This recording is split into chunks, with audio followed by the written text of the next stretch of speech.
Hola, hola, ¿qué tal? Muy buenas tardes para todos, para todas. Bienvenidos. Aquí estamos con la edición domingo de MBD Noticias. Hermosa tarde, ¿verdad? 17 grados la temperatura a esta hora en Montevideo. Mucha información para compartir con ustedes. Aquí están. Estos son nuestros titulares. El candidato nacionalista Álvaro Delgado dijo que nadie puede discutir que el país está mejor que en 2019 y su rival del Frente Amplio, Yamandu Orsi, aseguró que si gana, no gobernará solo para los Mayaoro. En entrevista exclusiva con MBD Noticias, habla por primera vez el exdirector del IABA, Leonardo Ruiz Díaz, sobre la sanción que le impuso secundaria, la defensa del Salón Gremial Estudiantil y la actitud de las autoridades. La fórmula colorada de Andrés Ojeda y Robert Silva fue la única que no respondió a la solicitud de entrevista hecha por familiares de detenidos desaparecidos. El presidente de la Comisión de Patrimonio, William Rey, rechazó la posibilidad de abrir una cápsula del tiempo creada en 1975 por el dictador Juan María Bordaberry, quien fijó su apertura para 2075. Investigación periodística revela que agentes de la Fuerza Aérea se filtraron en actividades del Frente Amplio para detectar la posible participación de retirados o familiares de militares en actos de campaña. Nacional derrotó 2-1 a Peñarol en el Gran Parque Central con goles de Coates y Santander y trepó a la cima del Clausura y quedó a 2 puntos de los carboneros en la tabla anual. Elecciones municipales en Brasil ponen a prueba el liderazgo del presidente Lula da Silva, que busca ganar la alcaldía de San Pablo, la principal ciudad del país y la más poblada de Sudamérica. Bueno, bien, estos son algunos de los temas que tenemos para compartir con ustedes hasta la hora 20 aquí en la pantalla de TV Ciudad. En un ratito, como siempre, vamos a tener informe especial. Hoy por dos, porque vamos a tener, como siempre, nuestro informe de nuestro compañero Federico Jurkovic, pero también otro a cargo de nuestro compañero Eduardo Delgado. En un rato ya les contamos de qué se trata. Por supuesto que también vamos a repasar todo lo ocurrido con el Clásico, lo veían en titulares, todo lo deportivo y también internacional. Los vamos a ir hasta Brasil, pero también lo que ocurre en exteriores llega de la mano del móvil de Angie Álvarez, a quien ya saludamos. Angie, ¿qué tal? Buenas noches. ¿Cómo está, Josema? Buenas tardes, buenas noches para todos. Estamos en el Palacio Legislativo el día de hoy, que debe haber sido el lugar más recurrido probablemente en la jornada este fin de semana, porque se dieron los festejos por el Día del Patrimonio. Por otro lado, nosotros estamos acá porque mañana a las 10 de la mañana va a ser la interpelación al ministro del Interior, Nicolás Martinelli, tras lo que fue el incendio en el módulo 4 del Excomcar, la cárcel de Santiago Vázquez, donde fallecieron 6 personas privadas de libertad y bueno, hecho que derivó en esta interpelación, pero vamos a estar hablando un poquito más luego en el móvil. Muy bien, perfecto, Angie. En un rato volvemos al Parlamento contigo. Ahora, antes de comenzar nuestro desarrollo informativo, vamos a repasar nuestro habitual resumen de noticias de la semana.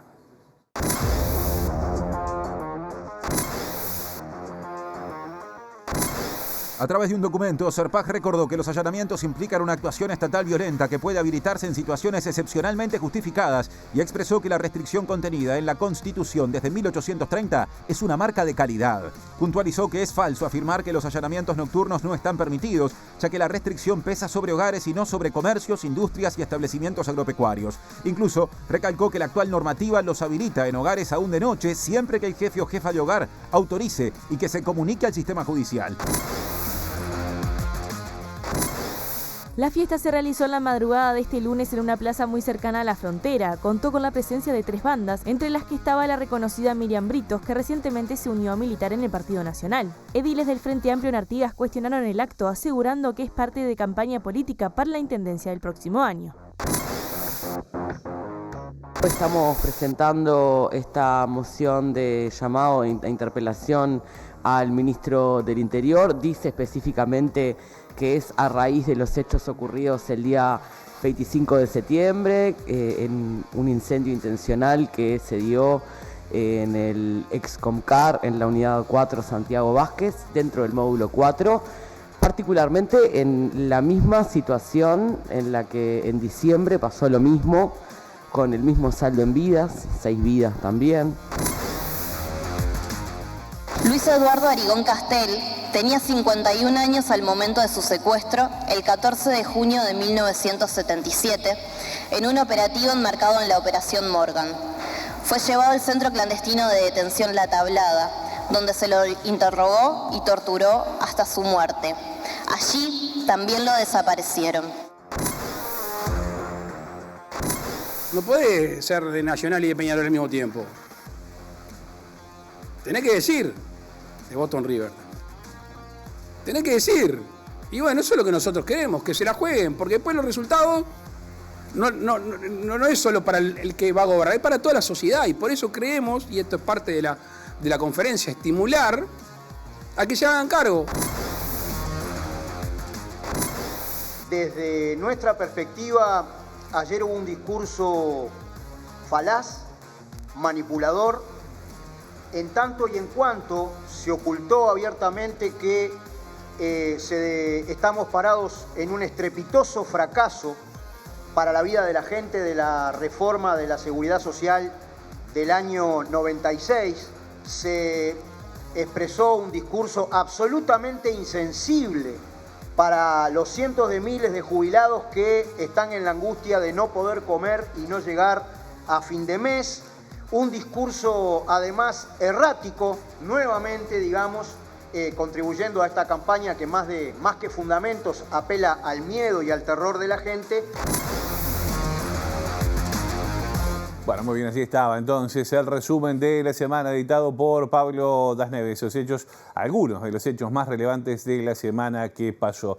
Vamos a comenzar el desarrollo informativo en esta jornada con cifras de campaña, ya que la tercera encuesta nacional de opinión pública de la consultora 360 muestra que el Frente Amplio llega con 46% de la intención de voto, seguido por el Partido Nacional con un 25% y el Colorado con un 15%. El trabajo también incluye un comparativo entre el voto de 2019 y el de 2024, el cual reveló, así se dice, que 22% de las personas que eligieron a Cabildo Abierto en 2019 se inclinarán ahora por el Frente Amplio. En la tercera encuesta de la consultora 360, realizada entre el 24 y el 30 de septiembre a 840 personas en todo el país, el Frente Amplio suma el 46% de los apoyos de cara a las elecciones nacionales del 27 de octubre. El Partido Nacional llega a 25% y el Partido Colorado a 15%. Con menos de 2 dígitos aparece Cabildo Abierto, que marcó 4% de intención de voto, Identidad Soberana con 2%, en tanto que el Partido Independiente y Unión Popular alcanzaron el 1% cada uno. Por otro lado, un 22% del electorado que acompañó a Cabildo Abierto en las elecciones de 2019, en esta oportunidad votaría al Frente Amplio. Además, la encuesta señala que el porcentaje de votantes que en las elecciones pasadas apoyó la candidatura de Ernesto Talvi por el Partido Colorado, en esta instancia se encuentra dividido entre los 3 partidos principales. Con respecto a los nuevos votantes, el 43,3% indicó que votará al Frente Amplio, el 21,1% al Partido Nacional y el 15,1% en blanco o anulado. Y uno de los referentes de la consultora 360, estamos hablando de Federico Pérez, reveló que el sondeo dice, entre otras cosas, que el electorado joven tiene un gran desinterés por la política, a pesar de ser uno de los sectores justamente a los que apuntan las distintas candidaturas. Este año venimos viendo en las 3 encuestas que hemos hecho nacionales hasta ahora que hay entre un cuarto y un quinto de votantes de Cabildo Abierto que votaron a Cabildo Abierto en las elecciones pasadas que piensan votar al Frente Amplio, ¿no? Es además algo que se viene dando bastante estable.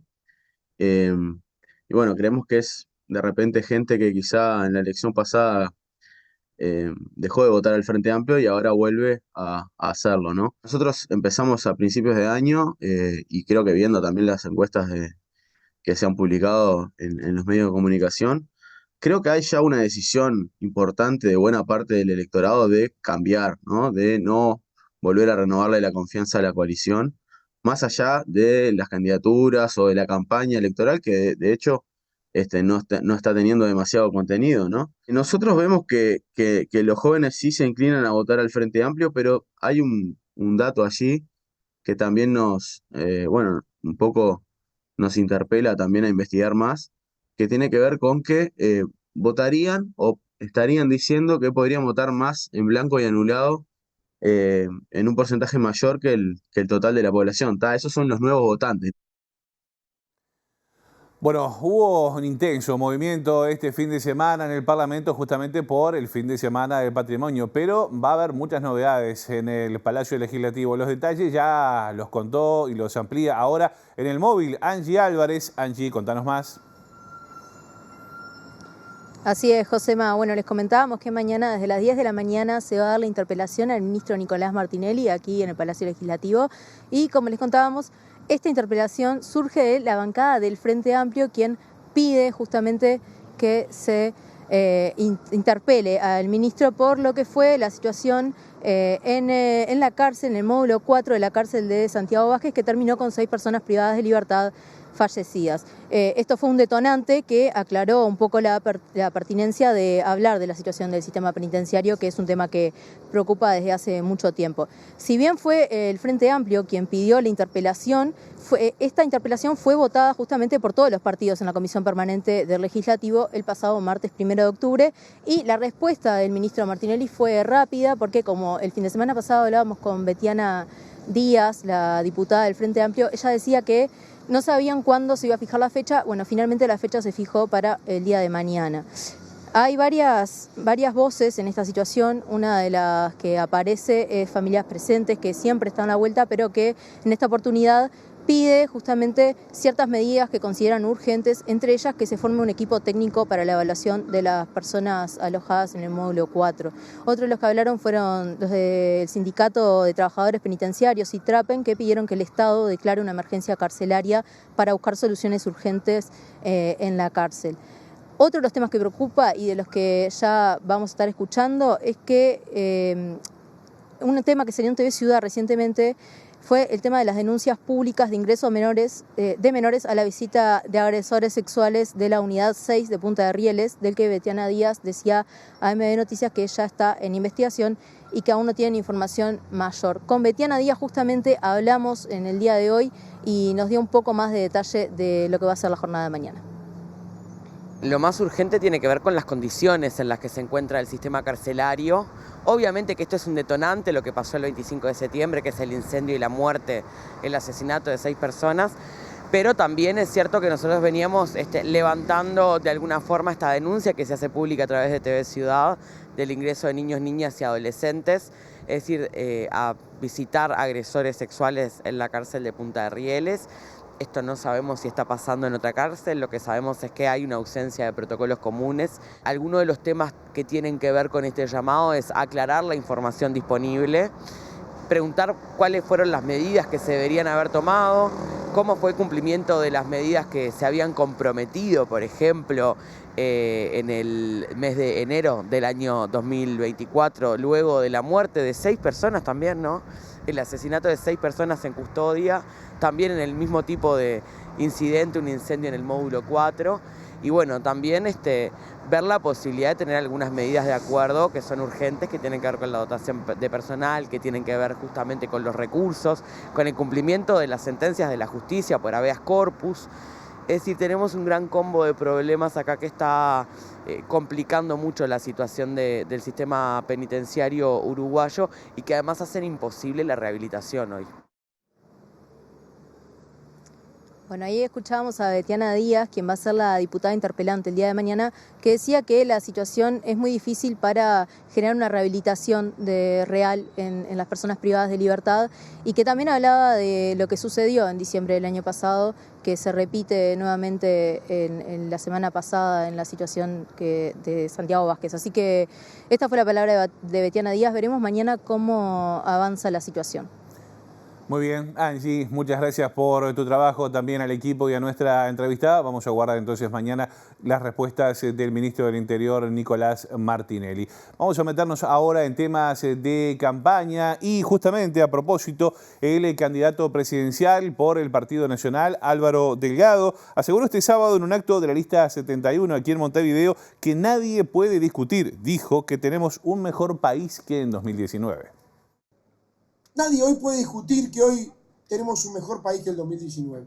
Nadie puede discutir que un gobierno hacedor, que desde el primer día, y yo fui parte de él, espalda con el presidente de la República, desde el primer día empezó a planificar una cantidad de reformas necesarias y hacer acciones que en algunos casos son históricas. Sin pensar que a los 13 días venía una pandemia que acorralaba al Uruguay y que acorralaba al mundo. Hoy tenemos un país distinto, todo está bien. Y no, porque nadie es soberbio decir que todo está bien, que no hay cosas para corregir, pero todo está mucho mejor. Todo está mucho mejor. Entonces, yo con orgullo voy a decir, soy el candidato a presidente de la continuidad. Bueno, a propósito de la campaña, les contábamos, les decimos que a partir de las 20 horas en la letra chica estará la fórmula del Frente Amplio aquí en vivo, que este fin de semana además estuvo recorriendo varios departamentos como por ejemplo Paysandú y también Río Negro. En este último, el candidato a la presidencia, Yamandu Orsi, aseguró que de ser electo llevará adelante un gobierno para todo el pelotón y no solo para los Mayaoro. Yo quiero ser el presidente de todos los uruguayos y que todos los uruguayos se beneficien. Por supuesto que no vamos a hacer un gobierno solo para los Mayaoros, sino para todo el pelotón. E incluso y fundamentalmente para el pelotón de los rezagados, que son cada vez más. Hace un tiempo, en campaña, una señora grande me regaló esta bandera que la tiene desde el año 71. Le dije que no me la regalara, que me la prestara para la campaña.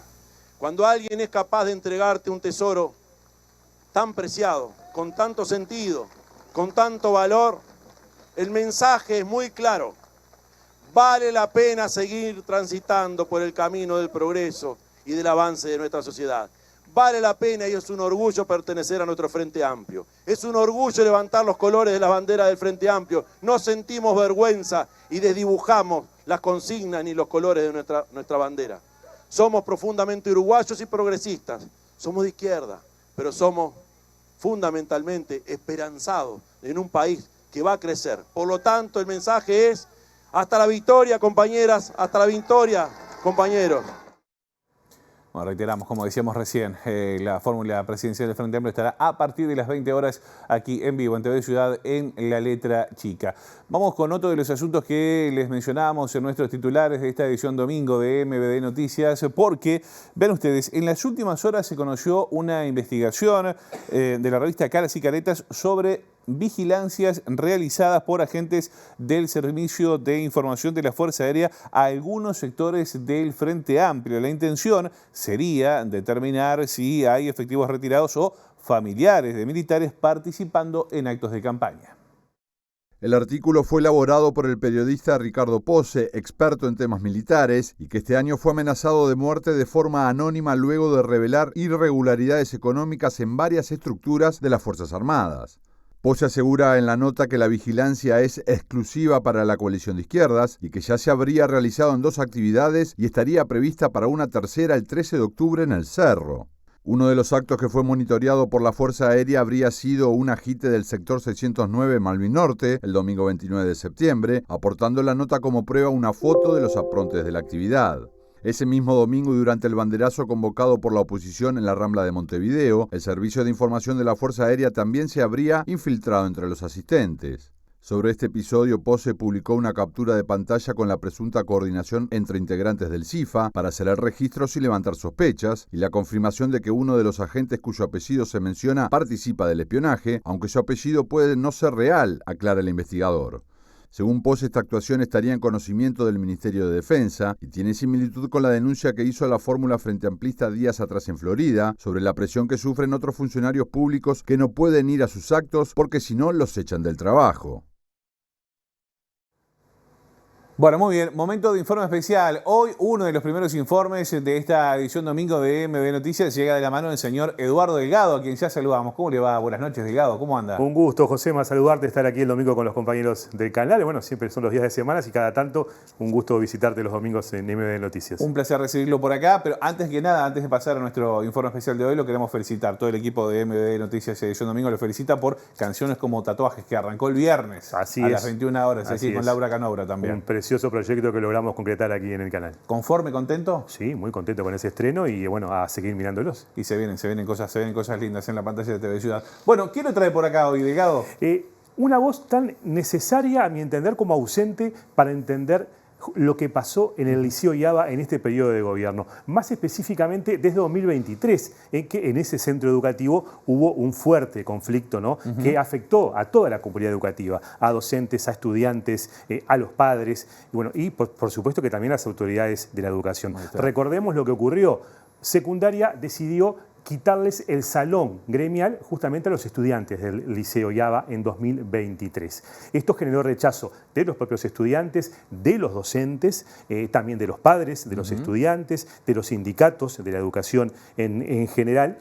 Pero hasta ahora lo que no habíamos escuchado era la voz del entonces director del Yaba, de Leonardo Ruiz Díaz. Exactamente, una voz que estuvo ausente justamente durante mucho tiempo, pero bueno, prefirió tomar distancia. Tomarse un tiempo. Hay que recordar que justamente él no fue que no estuvo de acuerdo con la decisión de cambiar el salón gremial. Lo que planteó las autoridades era la necesidad de un proceso para lograr ese cambio, ya que hay que recordar que este salón está desde 2009 para los estudiantes de secundaria, para el gremio, y entonces inclusive están los planos del Liceo Yaba, está que ese es el salón gremial, el salón de los estudiantes. Y lo que planteó secundaria fue rápidamente sacarlo para allí generar un acceso con una rampa que hasta el momento no se ha construido. No, hasta el momento eso nunca se realizó, a pesar de que fue la principal razón que se adujo para sacarles el salón a los estudiantes. Y recordar además que se iba a dar otro salón que fue hace muy poquito que se les entregó y ya hubo alguna serie de problemas respecto a este nuevo salón gremial de los estudiantes. Hay que decir que Ruiz Díaz es profesor egresado del IPA, es también magíster en educación y que asumió la dirección del Yaba en marzo de 2022. Él recuerda que una de sus principales prioridades era retomar el buen ámbito educativo, de la comunidad educativa en ese centro tan relevante a nivel de secundaria en Uruguay, porque había habido ciertos roces entre los profesores y la dirección anterior. Bueno, ese proceso fue que se vio truncado en abril de 2023, cuando fue retirado del cargo. Fue sumariado, retirado del cargo, bueno, una sanción muy grave de 150 días nada menos, que la que después vamos a profundizar.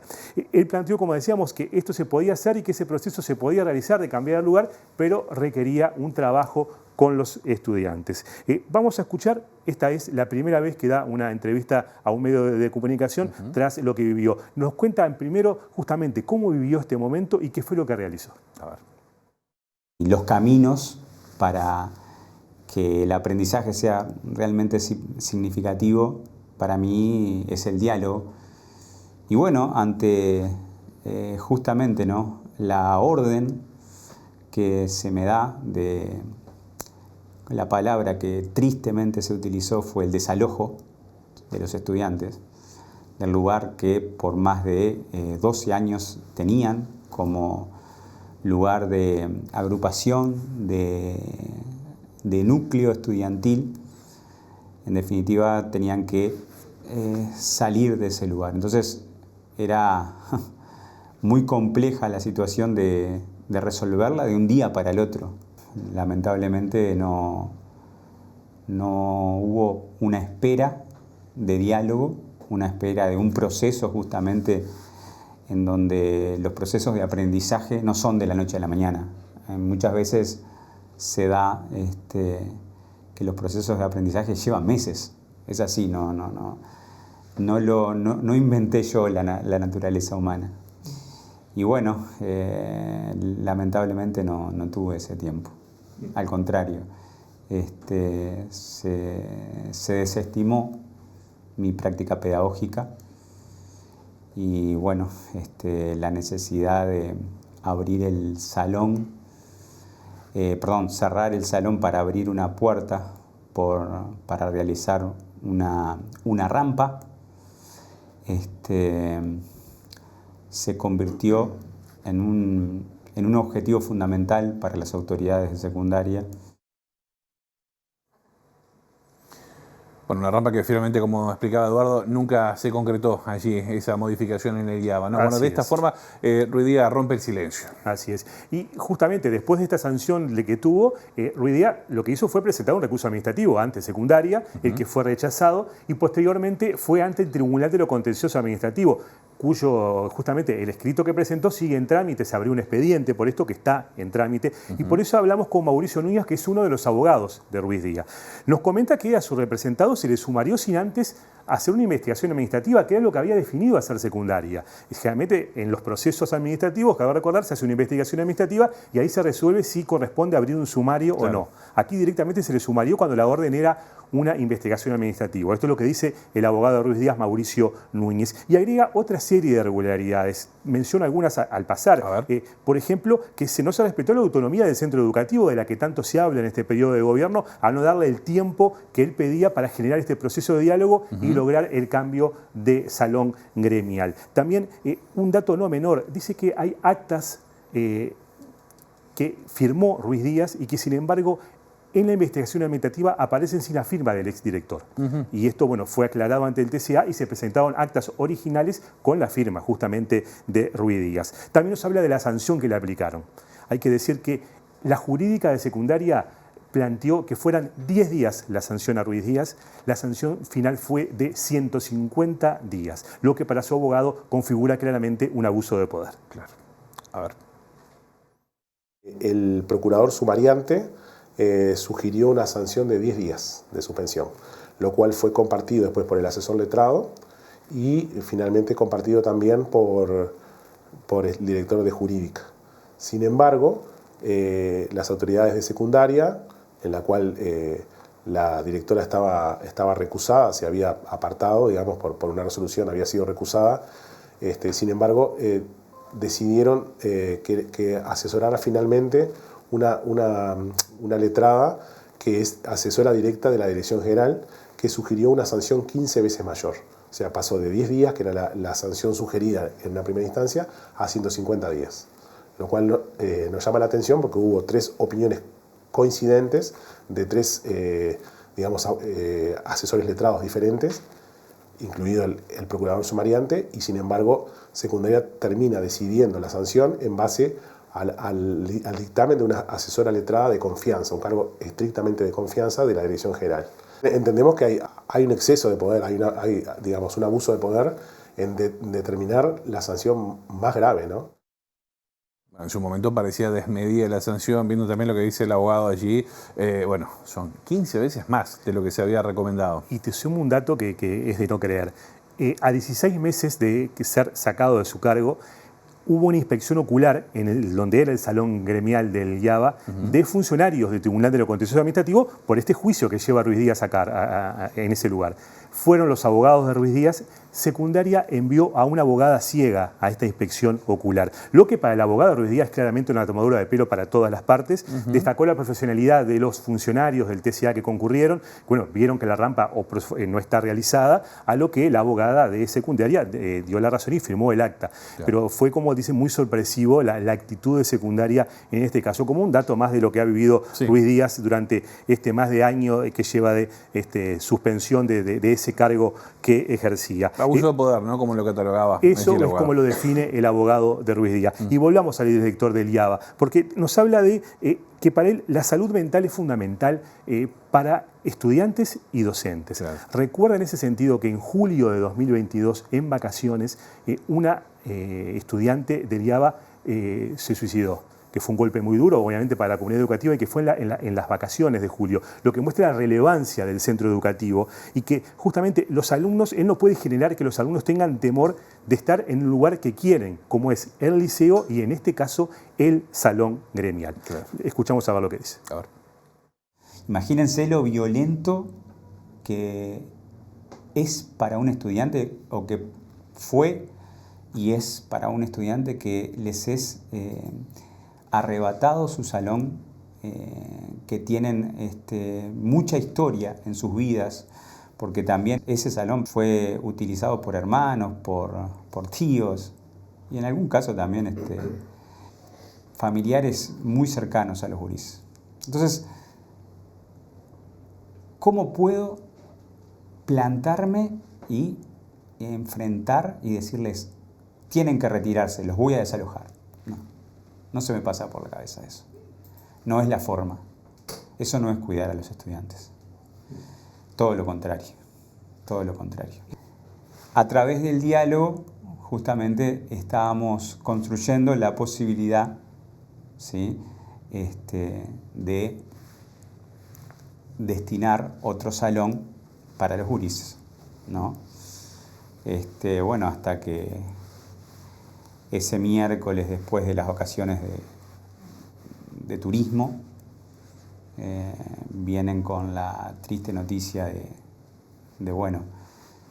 mi sumario y separación del cargo, que fue una de las peores cosas que viví en mi trayectoria laboral.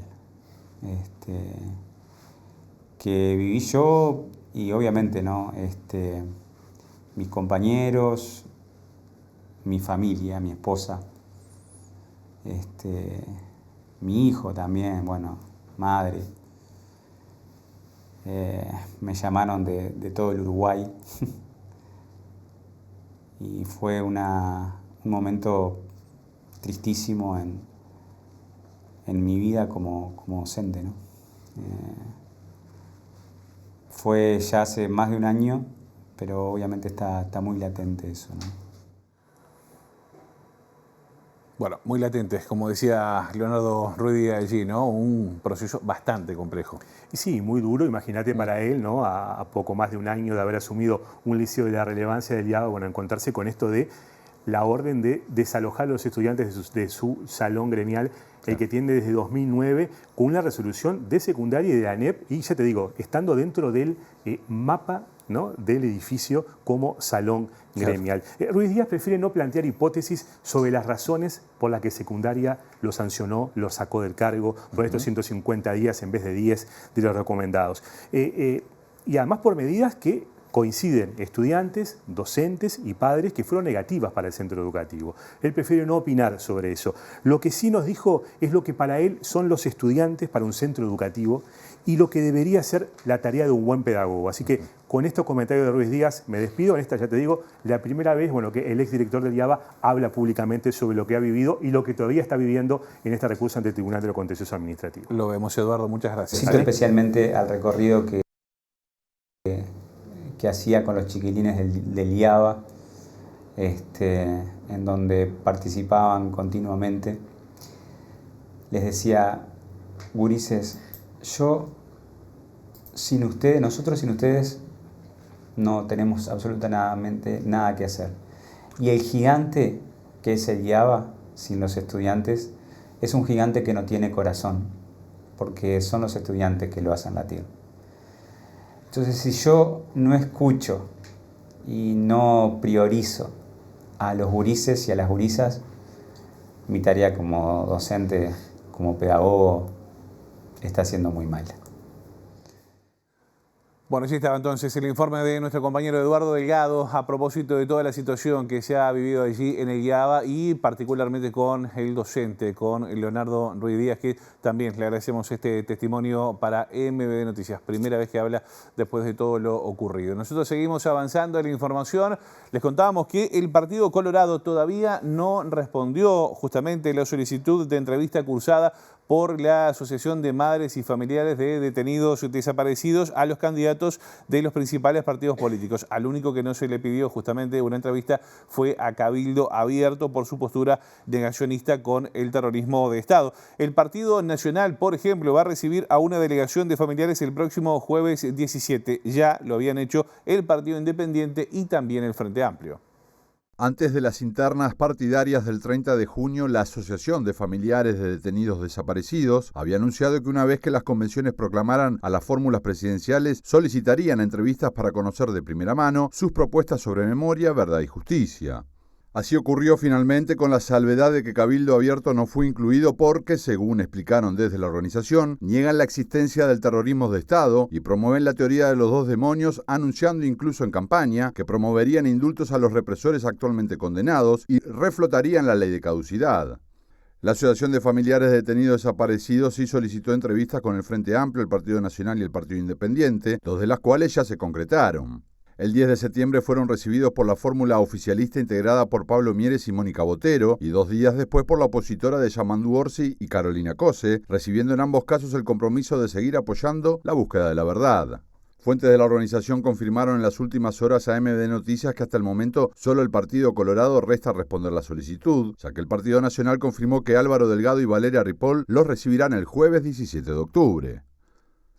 Bueno, y nos vamos a quedar en tema porque el libro Presente, una iniciativa del colectivo Imágenes del Silencio, grafica la historia de la Marcha del Silencio con más de 100 registros tomados por 57 fotógrafas y fotógrafos uruguayos. La publicación se presentó en la Feria del Libro y en breve va a estar en todas las librerías. Marta Paselli es una de las fotógrafas y habló del proceso de esta publicación con nuestra compañera Angie Álvarez. La idea fue llevar las marchas del silencio de sus inicios hasta este año en formato libro. Son fotos de 57 fotógrafas y fotógrafos y 137 imágenes. Algunas son en color, otras son en blanco y negro, y nos muestra todo el transcurso de la marcha a lo largo de los años, de madres y familiares que ya no están con nosotros. Y yo creo que tiene una gran importancia porque una cosa son las exposiciones que hemos hecho junto con el equipo y con otros fotógrafos en otras instancias. Uno va a una exposición, mira la foto y después se va.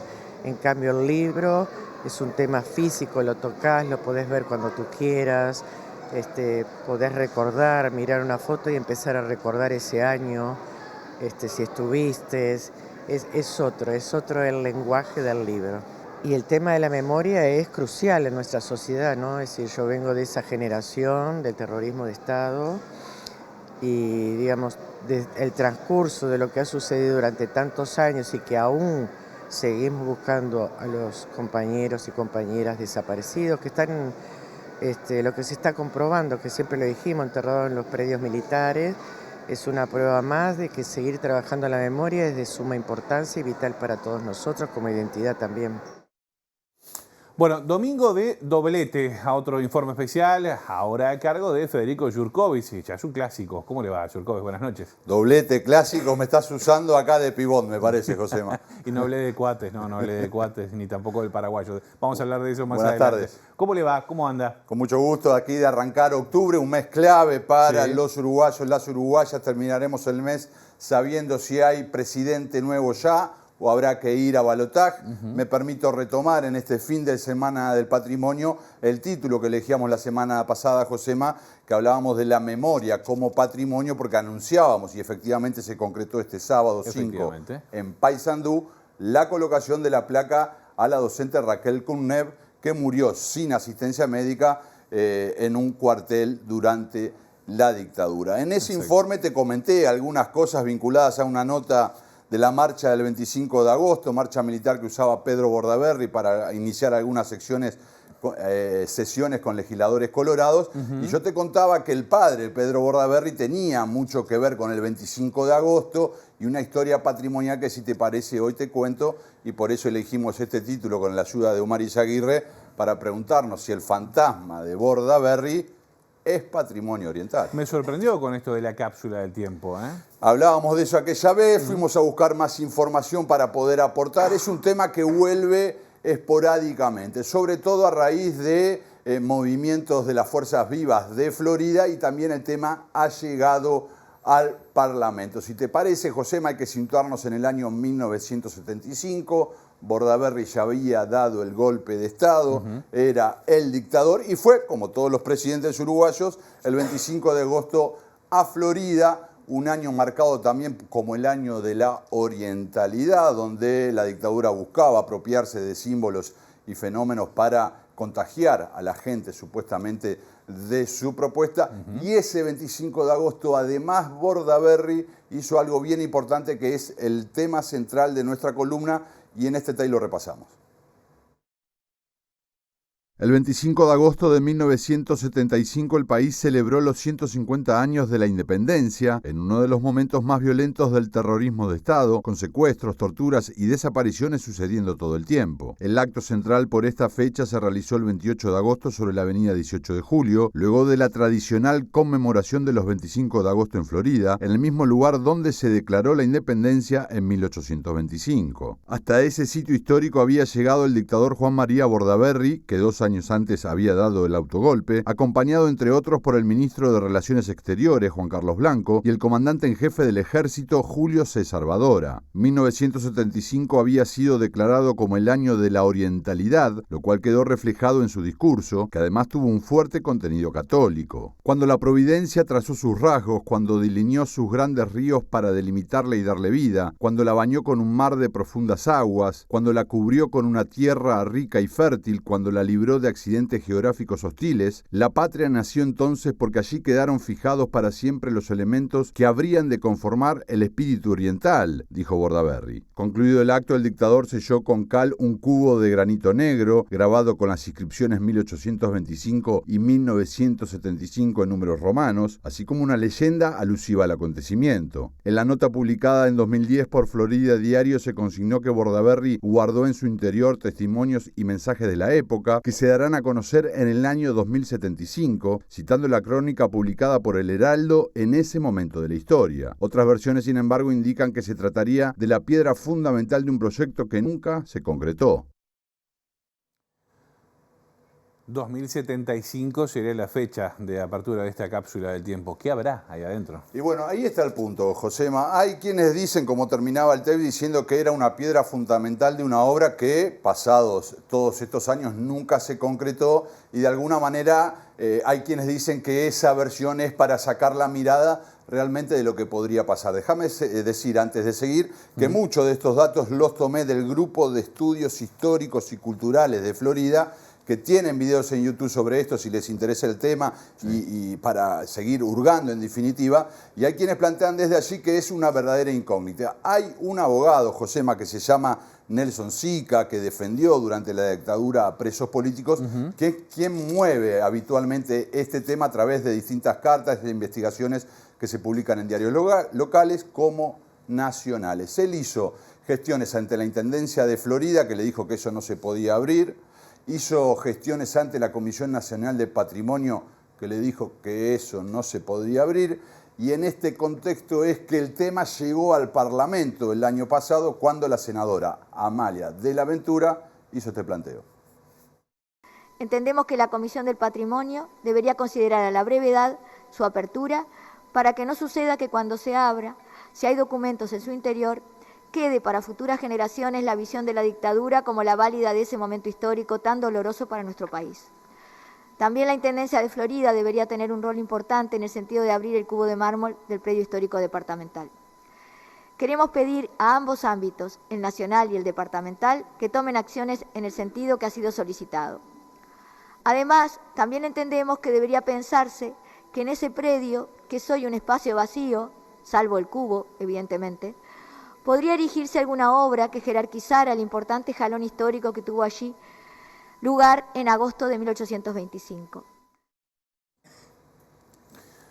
Bueno, allí la palabra entonces de la Ventura a propósito de esta situación. Exactamente, de la Ventura hizo un pedido de informe que se demoró en contestar. Finalmente, el 6 de diciembre de 2023, William Rey, por intermedio del ministro de Educación y Cultura, Pablo da Silveira, dice que en relación a esto, la comisión entiende que no puede actuar de árbitro para que ese hecho se produzca, la apertura, sino que debe librar a la comunidad de Florida a través de sus instituciones representativas la apertura de dicho cubo, por entender que el patrimonio cultural de la nación reside fundamentalmente en el valor que la comunidad asigna a sus bienes culturales. Lo que pasa es que la Comisión Departamental de Patrimonio de Florida dijo que eso no era una cápsula del tiempo y que era una piedra fundamental. Entonces se pasan la pelota, eso queda ahí. Hay quienes sostienen que hay documentos, que hay una versión que en su momento el dictador quiso perpetuar de lo que estaba pasando en Uruguay en ese momento, y ese era el pedido de Amalia de la Ventura. Habrá que ver si esperamos, si le hacemos caso a Bordaberry o a su fantasma hasta 2075, o quizá el año que viene, bicentenario de la Declaratoria de la Independencia, quizás nos podamos liberar de ese fantasma, Josema. ¿Se mueve ese fantasma? Se mueve, sí. A mí me pareció ver que se movía. Cada tanto se mueve, es la hora de Omar. Ah, mire, ahí se está moviendo. Bueno, yo lo dejo con esto, le agradezco. Me voy espantado, Josema, gracias. Bueno, muy bien, nosotros seguimos con otros asuntos que ocurrieron este fin de semana, porque este sábado en Plaza Las Pioneras se vivió allí una jornada de integración social organizada por el Plan ABC de la Intendencia de Montevideo. La actividad se enfocó en niños, niñas y adolescentes que pudieron participar de escuelita de básquet, también skate, patín y mini riders. También hubo tiempo para circo, ajedrez y también la salud. Estas actividades puntuales son una vez por mes, una en cada municipio de Montevideo, y bueno, en realidad la idea es también como que en estas actividades puedan conocerse las distintas propuestas que tiene la Intendencia, ya sea vinculadas a la cultura, al deporte y también a los distintos servicios, ¿no?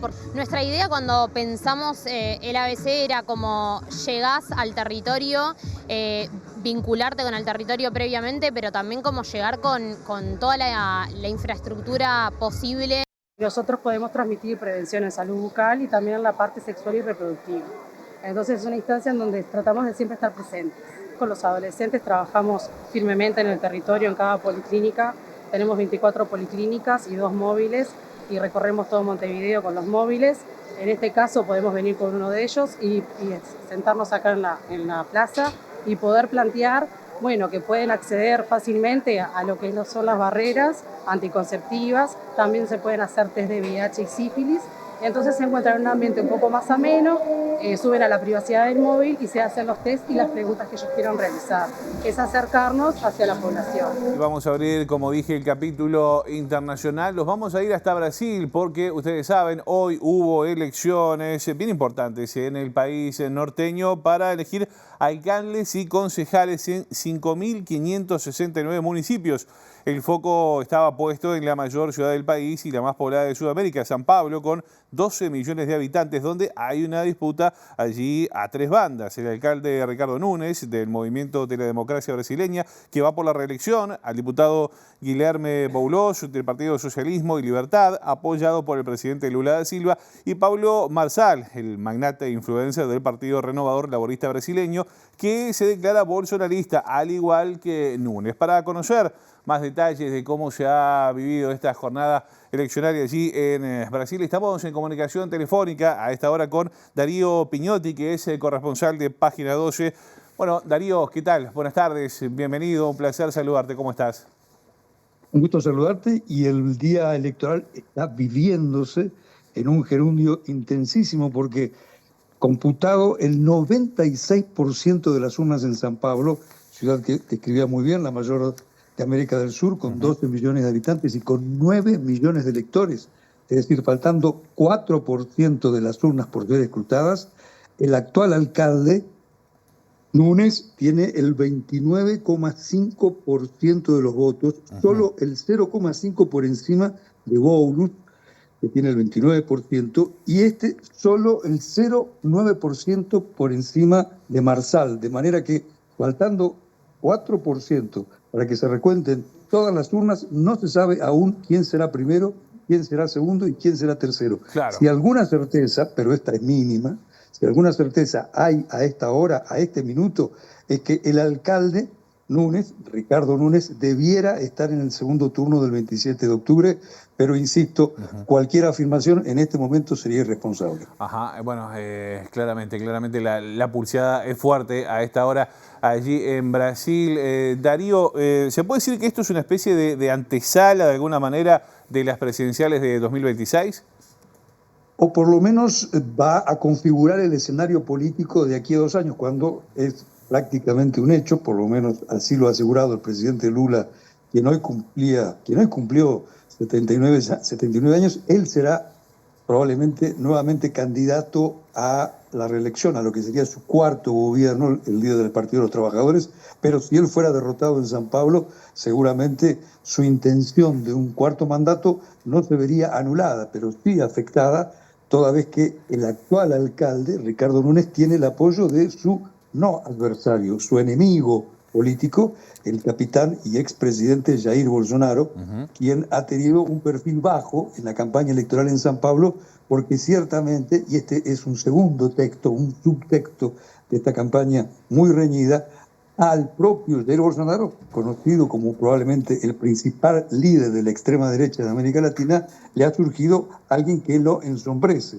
Pablo Marsal, un influenciador digital que se reivindica como bolsonarista, pero que no disimula su intención de dar el sorpaso, de pasar por encima de Bolsonaro y tal vez ser el candidato en 2026. Todo muy conjetural, pero ciertamente es un termómetro, esta elección en San Pablo fundamentalmente, pero en todo Brasil, de la mitad del mandato de Lula comenzado hace casi año y 9 meses. Qué loco esto de los influencers con poder y apoyo público, que también justamente lo que buscan los políticos, pero esto por otra vía de alguna manera, ¿no? Darío, bueno, decíamos San Pablo, justamente es como el botín electoral más preciado allí, que también puede determinar cuál es la pulseada o, bueno, cuál es la fuerza que tiene Lula o Bolsonaro de cara a las próximas elecciones. Sacando San Pablo, ¿qué otros factores hay que tener en cuenta para ver cómo sigue esta pulseada pensando en las próximas elecciones? Si alguien va a descorchar una sidra o un champán esta noche en San Pablo, no lo sabemos, pero seguro que no lo hará Bolsonaro hoy en Río de Janeiro, que es su reducto político. Sabes muy bien que Bolsonaro fue durante casi 30 años diputado federal por el estado de Río de Janeiro, donde además uno de sus hijos hoy fue elegido como el concejal más votado de esa ciudad y otro de sus hijos es senador federal por ese estado. Pues bien, el candidato de Bolsonaro fue derrotado y el candidato de Lula, el actual alcalde, Eduardo Paes, fue reelecto. Por tanto, este sí un dolor de cabeza para el expresidente, porque así como te había dicho de forma inconclusa que Bolsonaro prácticamente no aterrizó en San Pablo en esta campaña por las razones recién descritas, sí que se arremangó y dedicó toda la última semana a trabajar codo a codo con quien era su jefe de custodios, Ramayen, Alexandre Ramayen, y luego fue el jefe de los servicios de inteligencia durante su gobierno 2019-2023, quien finalmente no logró el puntaje necesario para un balotaje, por lo cual una derrota mayúscula del expresidente en su reducto político Río de Janeiro. Bien, veremos cómo sigue esto. Darío Piñotti, corresponsal de Página 12. Gracias por estos minutos con MB Noticias. Un gusto, hasta la próxima. Un placer, un placer. Bueno, muy bien. Nosotros estamos prácticamente en el final. Reiterar que Nacional ganó 2-1, el clásico que se jugó en esta tarde en el Gran Parque Central. Los goles los vamos a ver mañana, bien tempranito, en la primera edición. No nos vamos sin antes repasar el pronóstico del tiempo que dice el Instituto Uruguayo de Meteorología para el arranque de la semana. Ahí lo estamos viendo en pantalla. Mañana la mínima será de 13 grados y la máxima de 21 con cielo nuboso y cubierto. Para el martes 8 de octubre. Cielo nuboso y cubierto también con neblinas durante la mañana. La mínima baja un poquito, será de 11 grados y la máxima de 18.